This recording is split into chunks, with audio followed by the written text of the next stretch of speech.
Hello everyone, and welcome to our annual Stewart Society event for 2020. My name is Marcus Knotts, and I'm the head of the Office of Planned Giving in what you will soon come to know as the Purdue for Life Foundation. To kick things off, I just want to tell you the one most important thing that you're going to hear all evening, and that is thank you. Thank you for your continued support of our great university and for making Purdue a part of your legacy. Now, I think you'll all agree with me when I say it's been a really weird year. This past spring, which feels like years ago, we had no idea that we would be having this event virtually. It's certainly not what we hoped for because we love spending time with you and seeing your smiling faces. But in true Boilermaker spirit, we didn't stand around clutching our pearls wondering what we were going to do. We found a solution. Boilermakers always find a way. So, because of an unexpected curveball, it turns out that for the first time ever, the Stewart Society event is literally the closest it has ever been to your own front door. This means we get to spend a little time with all of our fellow society members, wherever you are in the world, all at the same time. And for most of you, you could attend while wearing your pajamas and we'd never know. If this is your first event, welcome. And for our veteran attendees, I'm glad you could make it again. Well, so much has changed this year. There are a few things that always stay the same. And one of the most important has been your constant, faithful generosity to Purdue. Many of you have contributed to the Protect Purdue initiative. This initiative has helped us keep our doors open and, more importantly, kept our home safe. Thousands of new Boilermakers made it to campus this year, more than ever before, even in the middle of a pandemic. And that's because of your generosity and the Boilermaker commitment to our ever-expanding family. So again, I thank you for making that possible. If you're like most Boilermakers, it's been a little harder to get outside to find something to do. And you may have picked up a new hobby or tried out something new this past year. I, for instance, I grew a beard. It's not the most impressive change, and I'm pretty sure my wife Jackie would have preferred that I'd tried just about anything else, maybe knitting. But I think we all wanted to find something new as we went a little stir-crazy. Now, some of you have decided to try out your hand at some more complicated recipes, or just spending more time in the kitchen in general. I think you folks will be happiest with tonight's program. We've got something cooked up for you that will not disappoint. But before we get there, I want to introduce you to someone special. Many of our over 3,200 Stewart Society members have designated their planned gifts to student support. I'd like to introduce you to one of our outstanding scholarship recipients, Callie Main. Callie is a first-year student and the recipient of 3 scholarships, including the Presidential Scholarship. And now, through the magic of the internet, I'd like to send you over to the Dora Auditorium so that Callie can tell you a little about herself and kick things off properly. Take it away, Callie.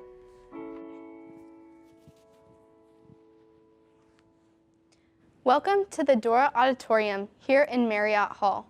I'd like to thank Dr. Rich Gaselli, head of the School of Hospitality and Tourism Management, for hosting the Stewart Society virtual event here in the large demonstration classroom. I am Callie Main, a first-year student studying Hospitality and Tourism Management with a minor in Event and Meeting Management from Batesville, Indiana. I am an Air Force ROTC member and a volunteer with the Oral English Proficiency Program. I am proud to be the recipient of 3 scholarships, including the Presidential Scholarship. On behalf of myself and other students who receive scholarship support, I'd like to say thank you to the donors who have supported my education. I cannot thank you enough for believing in me and fostering my learning throughout the many pathways here at Purdue University. We are joined today by students from the Hospitality and Tourism Management Learning Community.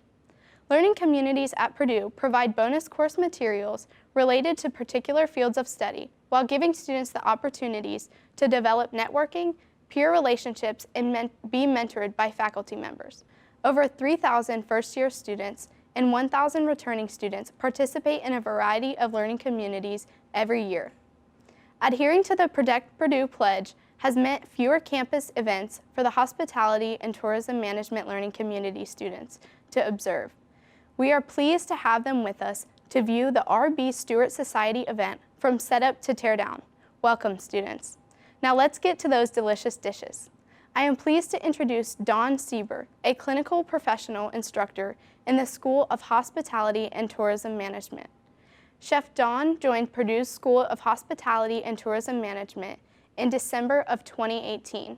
She has enjoyed a long and acclaimed career as a food and beverage executive and educator.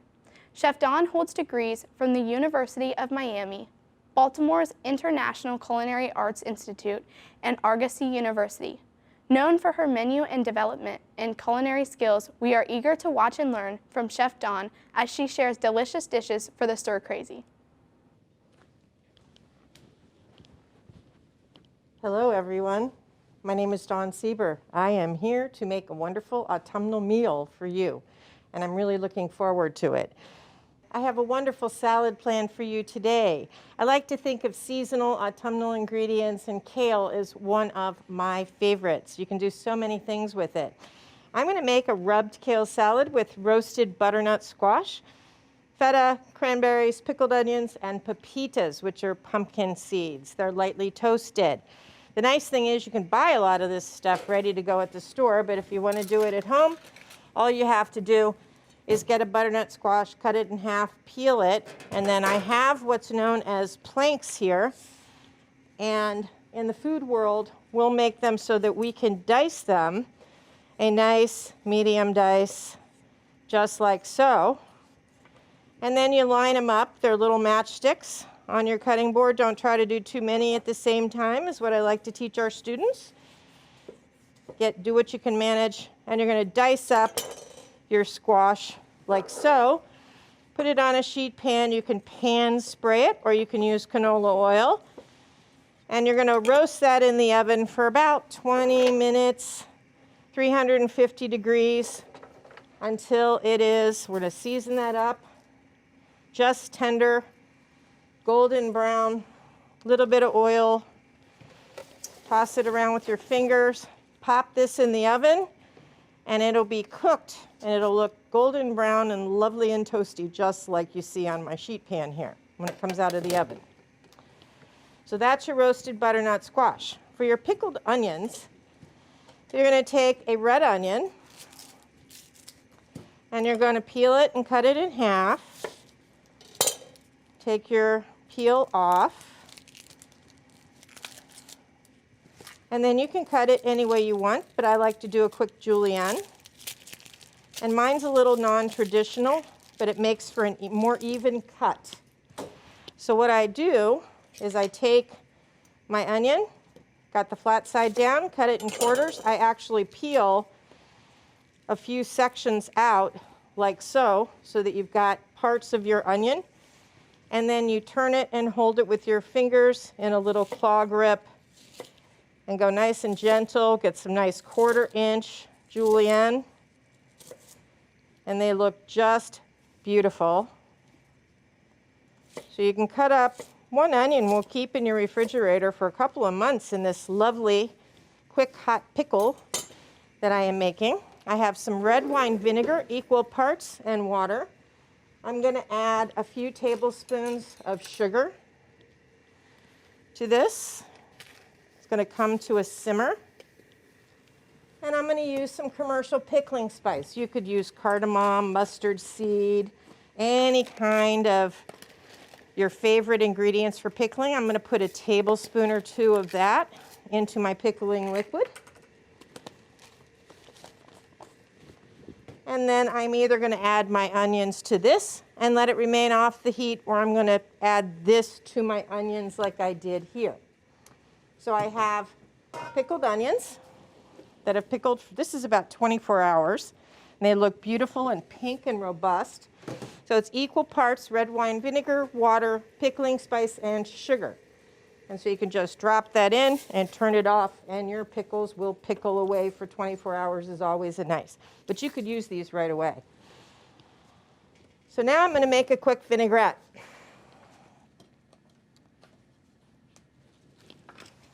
The vinaigrette in France is made typically with a little bit of mustard, which is your emulsifier, which I have 2 types of mustard here. You can use any mustard. I have some Dijon. I'm going to put about a teaspoon. Then I also have some Pommery grain mustard. You can find that in most grocery stores if you want to try this. It really tastes good. I'm going to add a little bit of water. That's about a tablespoon of water. So we've got our base for our vinaigrette.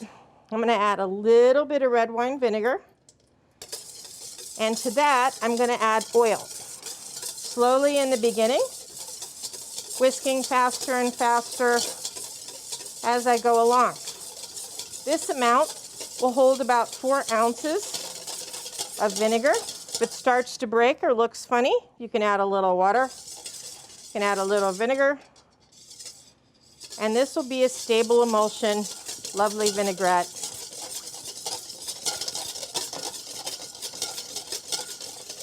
Just keep whisking. About 4 ounces of oil. Then you're going to season that up. And put a little pinch of sugar, little pinch of salt. I got my little 2-finger pinch going on there. Then I have a 2-finger pinch of black ground pepper. And that vinaigrette is all ready to go on the salad. The next thing I'm going to do is prepare my kale. So my kale has been washed and it has been pulled off of the stalk. It's pretty easy to do. After you wash it really well and drain it, you just pull. Now at this point, you can tear small, or you can take it and you can actually just chop it up on your board. I'm going to tear it because I like the rustic look. And I'm going to do enough of this for a couple of salads. And I'm going to do something called rubbing it. We aren't cooking it, we aren't serving it. You could mix this with other lettuce. If you don't care for kale and it's too strong, you could do just a little bit of this and then some regular lettuce. So I have enough for 2 salads. So to this, you want to put a little bit of oil just to coat the leaves. And then you want to take some kosher salt because it helps break it up. Just a little pinch of pepper. So we're seasoned. And get your hands in there and just mash it all up and have fun. So you're giving it a nice massage. This softens the kale and it also improves the flavor when you break up the cellular structure like this. It'll start to shrink in your bowl, and then it'll start to feel delicate. If you have any big pieces you don't like, you can break them up at this point. Keep rubbing. This takes 30 to 45 seconds. And then I'm going to make a salad. So the first thing you want to do is take that vinaigrette that you made and put a little bit of it on your greens. You want enough to coat the greens, and you can put a little more if you want. And you can toss that very lightly now. You can season it a little bit more if you wish, if you think you didn't have enough salt, but I do. And then you're going to put a nice mound in a bowl. You could serve this family style. You could serve little individual portions. And you don't need a lot of kale. On top of that, I'm going to put some of these beautiful pickled onions. And they are just so tasty. They add a really nice contrast with texture and a little acid bite there. Some people really like them. And then I've got a sweet holiday. Cranberries are good for you. Lots of antioxidants. Need a salty component for this. So we're going to add some feta cheese. Some people might like blue cheese or goat cheese. This gives it a little pop in terms of the look. It looks delicious. Just sprinkle in those feta cubes right around the outside of the salad. And the last thing I'm going to do is put a little bit of these toasted pepita seeds, little pumpkin seeds, right on top, and some butternut squash. Don't let me forget that. There's a lot of ingredients, but when you eat this, you're going to have sweet, tart, acidic, crunchy, and everything you could imagine. And without the cheese, this would also be a wonderful vegan dish.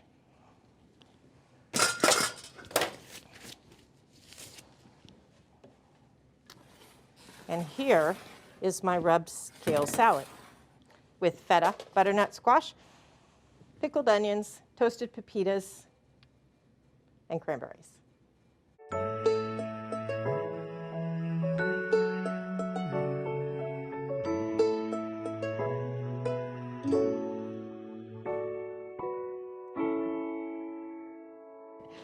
We have a wonderful turkey dish planned with turkey tenderloins. I like to use meat that is not necessarily a well-known cut. So I have turkey tenderloins today, I have ground turkey, and I also have turkey necks. And we're going to use all three parts in what I call an inside-out turkey tenderloin. So we're going to put the stuffing on the outside of the turkey. I'm going to start off by searing a couple of turkey tenderloins. When you get them, it's about a pound-sized package, and all you have to do is season them up a little bit with salt and pepper, and get your pan medium hot.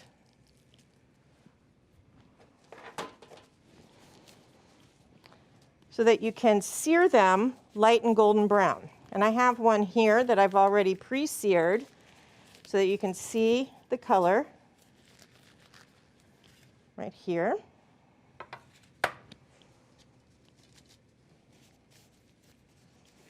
So you want to get your pan, large saute pan, hot. Sometimes it's 2 or possibly 3 turkey tenderloins in a package, or even 4. I had 4 in a package that I tested this recipe with. And all you need to do is get your pan hot. If you're not sure how hot, you can look for a little bit of, the oil will look kind of like the water when the wave comes into the beach. You'll see a little bit of a wave or a ripple. You can also take some water and just put a little bit to see if it sizzles and pops. What you don't want to see is you don't want to see a lot of smoke. I've coated the bottom of the pan with a little bit of any kind of oil, canola oil, corn oil, soybean oil, any of that will work.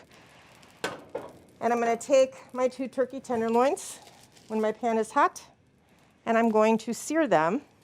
You should hear a sizzle, which I do.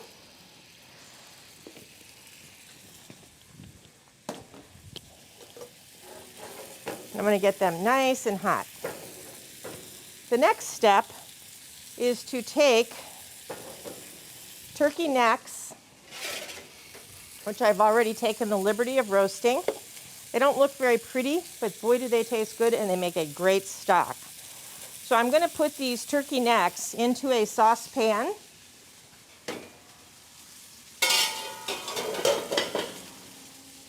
They were roasted in the oven at 350 for about 45 minutes.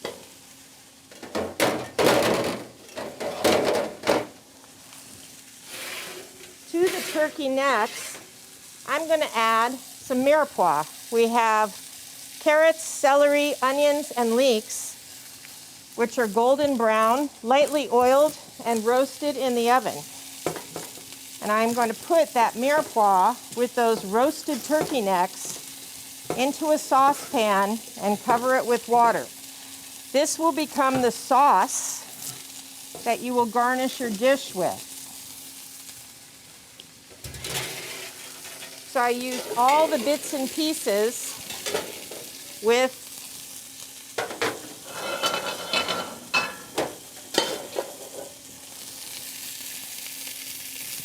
and you're just going to cover that with water and turn it on a simmer and simmer for about 2 hours.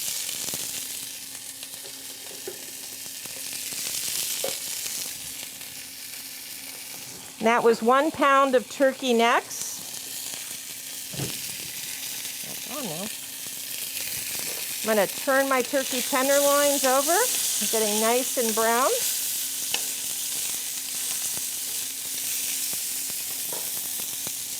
And the nice part about all of this meat is that you don't need to do any pre-preparation. You can buy the package and it's ready to go. After this stock gets going, you want to bring it to a simmer and you want to let it go for about 2 hours. And we have seared turkey tenderloins. The next step is to make the stuffing.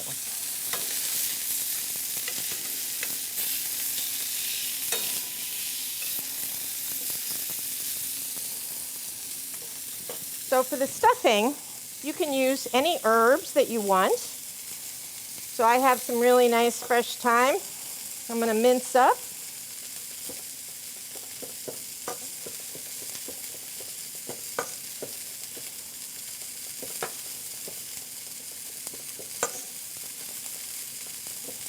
And I also have some beautiful fresh sage leaves that I'm going to use in this stuffing, as well as lightly fried as a garnish. You don't need that chopped too fine, just enough. You can smell the wonderful aroma of the thyme and the sage together. My turkey tenderloins are done. I'm going to turn my pan off and I'm going to set them to the side. Now I want to point out that this nice stuff in the pan is called fond and it's delicious in your gravy. But you do want to get rid of that extra grease first and then put a little water in there, deglaze your pan, and I'll add that to my turkey stock. So for my next step,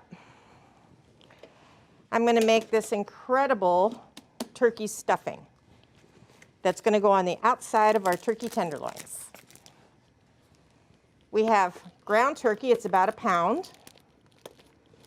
And you can cut this recipe in half quite easily. And we're going to take that turkey and we're going to process it. If you didn't have a food processor,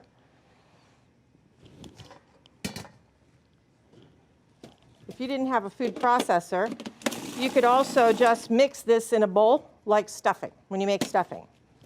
So you're going to process it just the tiniest bit. To that, you're going to add about 2 eggs.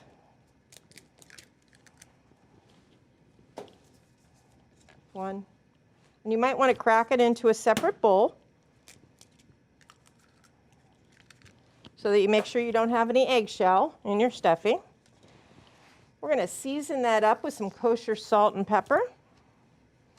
And then I'm going to turn the food processor on and process it a little bit again. At this point, I'm going to add some heavy cream. A few ounces. And I'm going to stop it. And I'm going to go ahead and add my fresh herbs.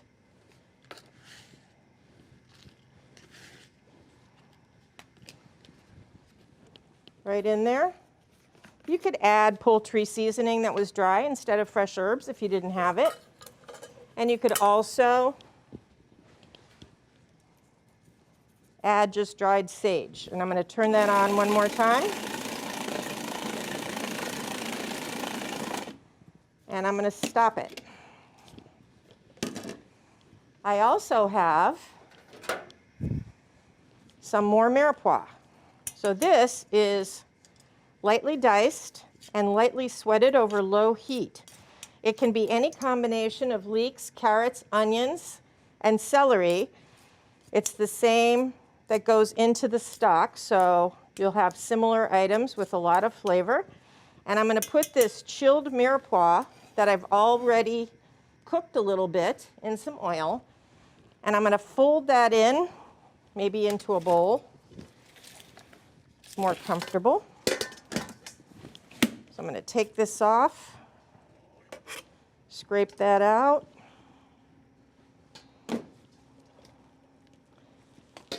And I'm going to put this stuffing with some breadcrumbs and the mirepoix right in here. So you could chop up your bread if you didn't have a food processor in small bits. That's about 2 ounces. And you can take this mirepoix and just fold it in. I've got about a good cup, maybe a cup and a half of cooked mirepoix, to which I'm going to lightly fold. And you can add a little bit of cream if it's not loose enough, but you want it to hold up. You want it to be light. I'm going to put a little bit more cream. You can also use stock if you don't want to use heavy cream. The turkey stock that we're making on the stove will work fine instead of heavy cream. It just won't have the same richness. Don't use too much. A little bit of, because it's more watery, a little goes a long way. So that's all done. Now I'm going to set up my station so that I can show you how to roll the turkey tenderloin.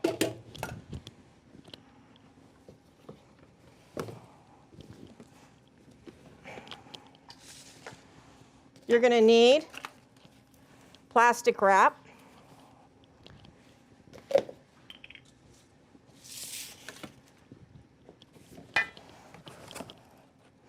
Mine's really big. At home, yours might not be this large in terms of length, but you can use it lengthwise. You'll see what I'm about to do. You want to put it down on a clean surface. And you need a pretty big piece. If yours is not this wide, you can do 2 pieces. So for instance, you could take another piece and you could just put it like that. And we're literally going to make a roll with this turkey that looks like a sushi roll. So I'm going to take my turkey tenderloin and my stuffing, and I'm going to take about 1/4 of this, and I'm going to put it close to me on this third, and about as long as that turkey. So I have plenty of stuffing to make sure it'll go all the way around. I'd say that's about 1/4 of it, maybe 1/3, and I have 3 turkey tenderloins, so this will work out well. If you want, you can season a little bit more at this point. And then we're going to roll it. It's a little tricky at first, but I'm sure you can do it. You're going to take the bottom of your plastic and just slowly lift the whole turkey with the stuffing over one time. Take your fingers, gently pat it, take them on the end, pat that stuffing in, and then take it and roll it, roll it, roll it, but you want to keep it snug. So I'm not using my fingers very hard, but I'm making sure it's pretty snug, and I'm rolling that all the way. Then I'm going to twist it tight by holding and pinching on the ends and roll it. So now I have a pretty firm roll. I'm going to tie off the ends, and I'm going to do it 1 or 2 more times to make sure that I have plenty of plastic, because we are going to poach this inside-out stuffed turkey tenderloin. So I'm going to cut off the ends with a paring knife or scissors, and then I'm going to, I might not need to, get some more plastic wrap. And I'm going to do the same thing. Put your roll on the end, bring the plastic up and over, and snugly wrap that all up. I don't want any water in my simmering pot of water to get into this roll. In the food world, this would be called maybe a ballotine. Typically, a ballotine is something that's stuffed, like a turducken. I think it's Christmas time. So you can cut the ends off with a paring knife, like that, and you can roll it a 3rd time if you wish.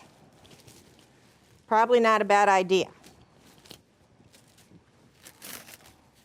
So again, take the end over with your fingers, squeeze it from the end, Give it a tight little roll, pinching it on both ends while it's rolling between your fingertips. Tie it off. The last time, go ahead and leave the plastic on the knot so you can pick it up out of the pan when you check it. I'm going to put this in a simmering pot of water. You need a pot that's just big enough. And I have one on the stove ready to go. So I'm going to take it over here and I'm going to pop it into the just simmering water. Now, in order to keep it from rising, you'll want a clean kitchen towel, which you can just poke in the water and lay on top of your rolls. So you might have more than one roll, and you're going to let it simmer for 40 to 50 minutes.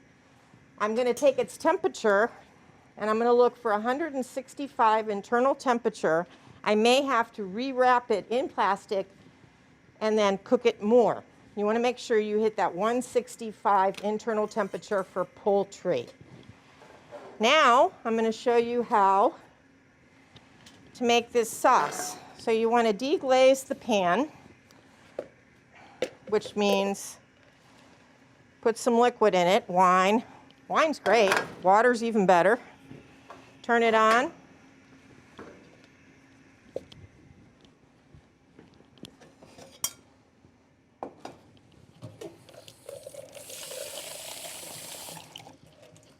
And I'm going to put this into my stock.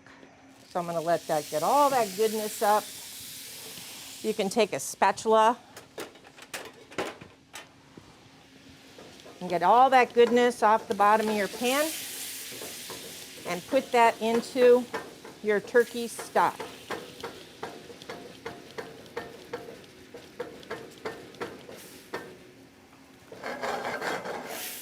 So I'm going to pour away from myself and add that.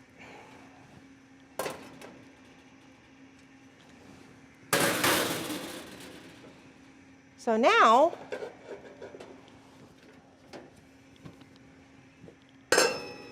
I have the finished turkey stock, which I want to show you.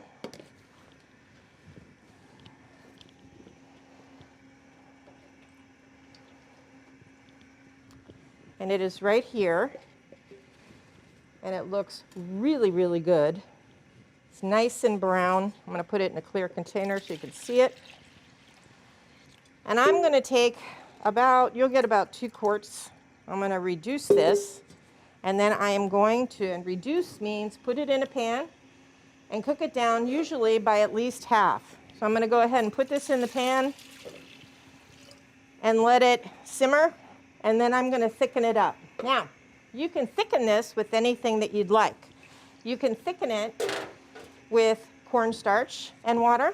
I have a little bit of arrowroot and water called a slurry, or you can use something called roux, which is flour and butter.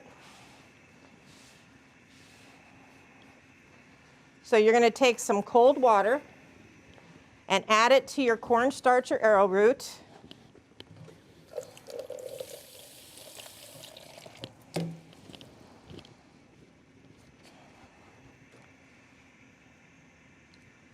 And just stir that up.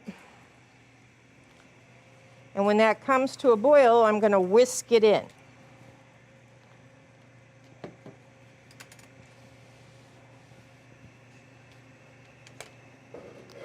So I'm going to let that come to a simmer, and then I'm going to whisk that in.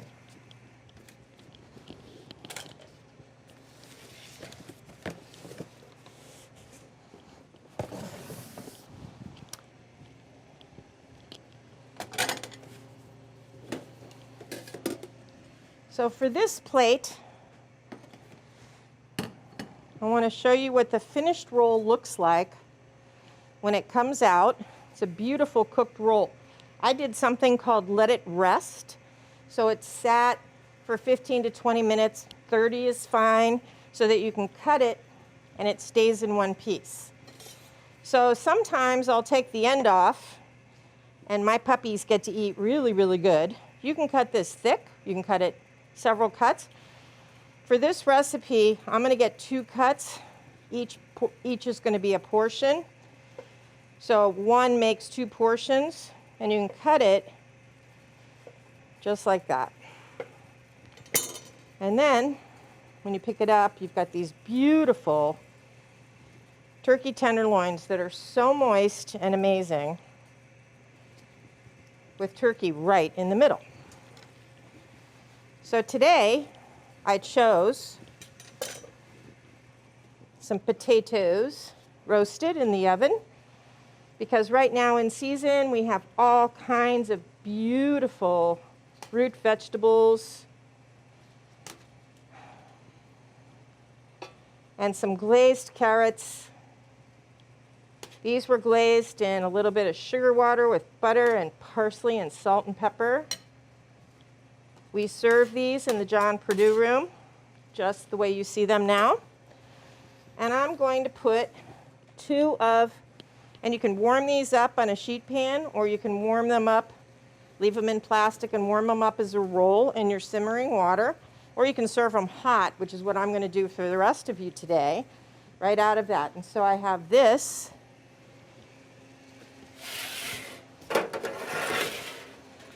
And I have some beautiful fried sage leaves. So I took some of my sage leaves and I cold fried them. All I did was take some oil, get it really hot, start it with cold with the herbs in it, pick your sage leaves, and then you can take them right out of the oil and salt and pepper them. Put them on a paper towel like that. So I'm getting ready to put my slurry into my stock. So this slurry, a little goes a long way when it's cornstarch or arrowroot. I have about 1.5 ounces or 2 ounces of water, and I have about 1 ounce by weight or 2 tablespoons of arrowroot. And once my simmer happens and my stock tastes really good, I'm going to whisk that in and let it thicken up.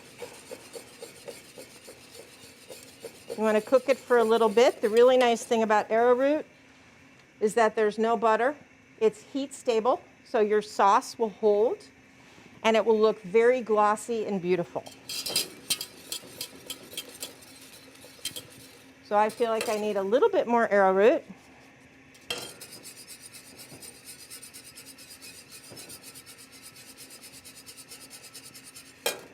And you can add some fresh herbs to your sauce.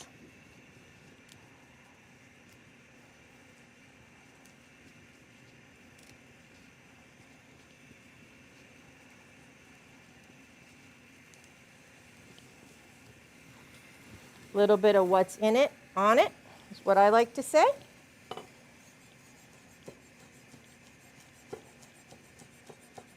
And you'll, of course, want to season your sauce, and you can choose how much salt and pepper you use.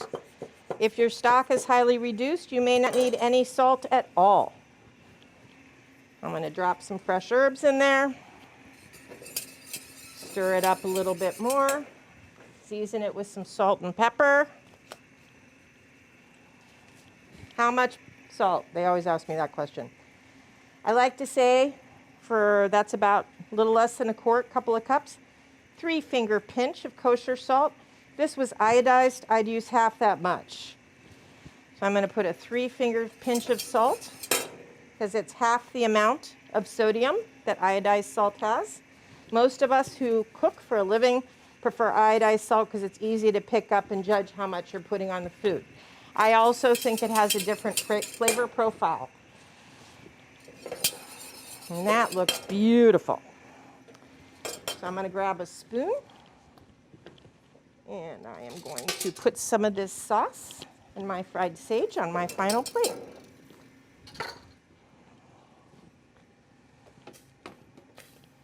So you can see it's nice and glossy, beautiful, smells great.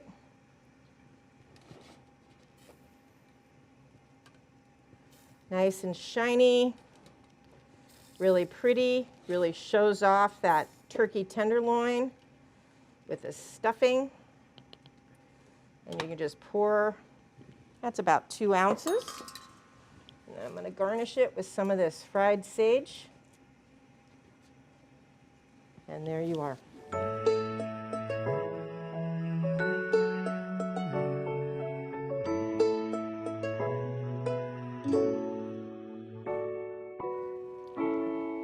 So we have an incredible dessert plan for you today.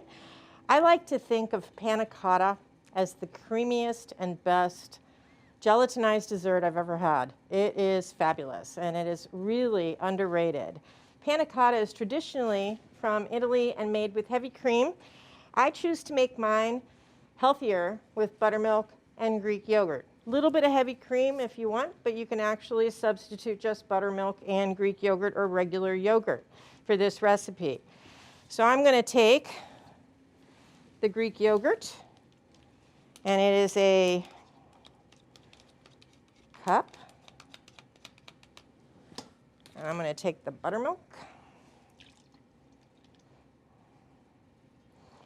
mix that in, stir that up. This is so easy to make.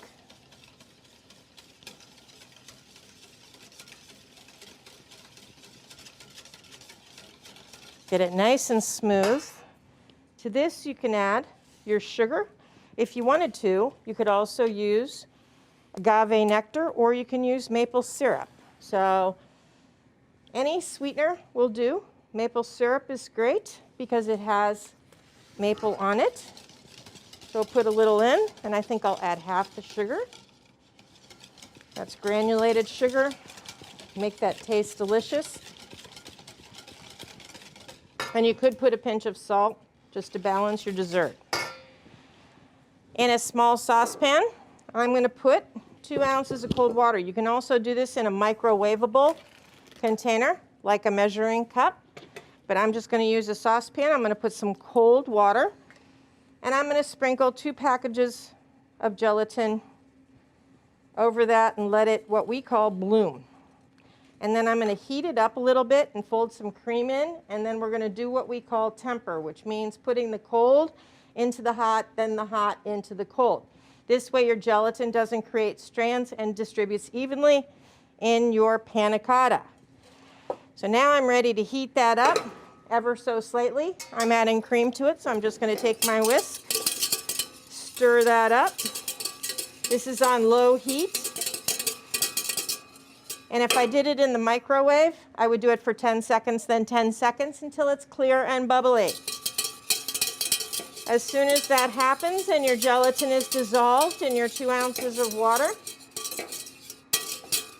you can add your heavy cream or a little bit more water. If you don't want to put heavy cream, you could use buttermilk. This little bit of heavy cream that's in here gives it a nice smooth flavor and makes it taste a little bit richer. So you warm that up ever so slightly. Make sure your gelatin is completely dissolved in this mixture. And then we're going to temper this cold into this hot. And we're going to put it into our containers and chill it. It takes about an hour, hour and a half to chill. So for tempering, you can use anything to transfer it if you want. You could just scoop it up in the cup that you used or a measuring cup. And you're going to put some of that cold into your hot, stir it all up, maybe a little bit more. And then you're going to put your warm gelatin that is not too cold back in to your bowl and mix quickly.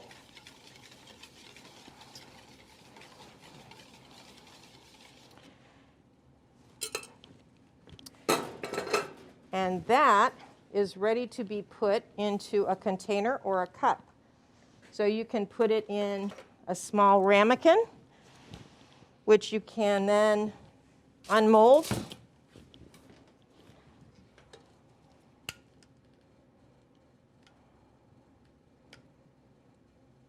If you want to leave it in the cup, you can leave it in a beautiful glass or a wine glass. And I think I have a nice wine glass somewhere, just not sure.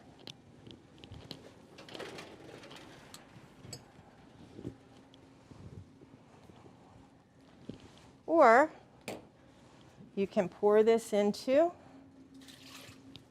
a little pitcher with a spout.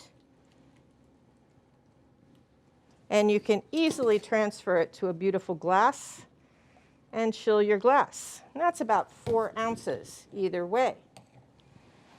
The next thing I'm going to do is make the pumpkin topping, which is a sweet maple and pumpkin topping. And it gets some toasted pecans on top.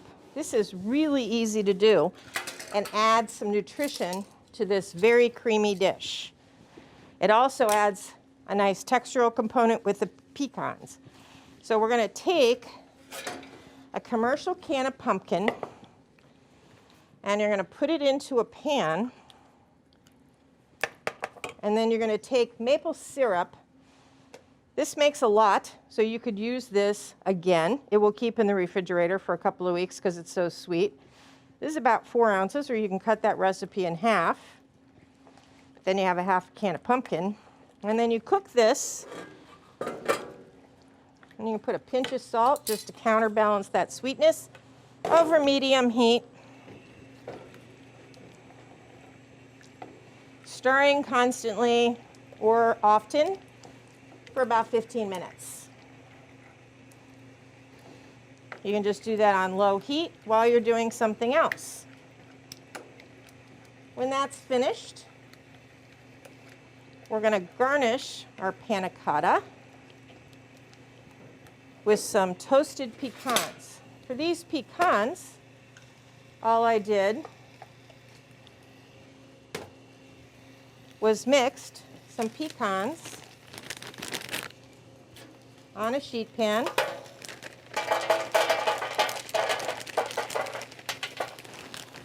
with a little bit of the same maple syrup, a little bit of granulated sugar, and I toasted them all up.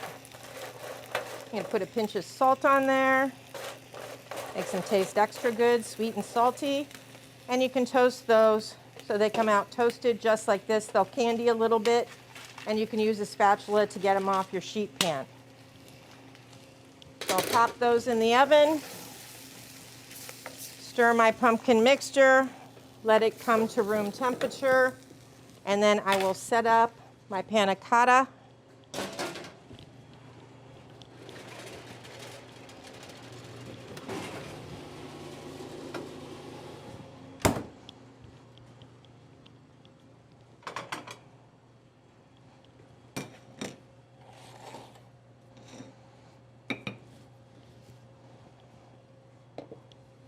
So now I'm going to garnish my panna cotta. It's been chilled for at least an hour till that gelatin sets up. And then you can take a spoon of this maple pumpkin mixture at room temperature. It contrasts with the chilled panna cotta beautifully. You can take a little bit more maple syrup, pour it on top. And then you can take a few of these pecans for a crunchy factor right on top, and there you go.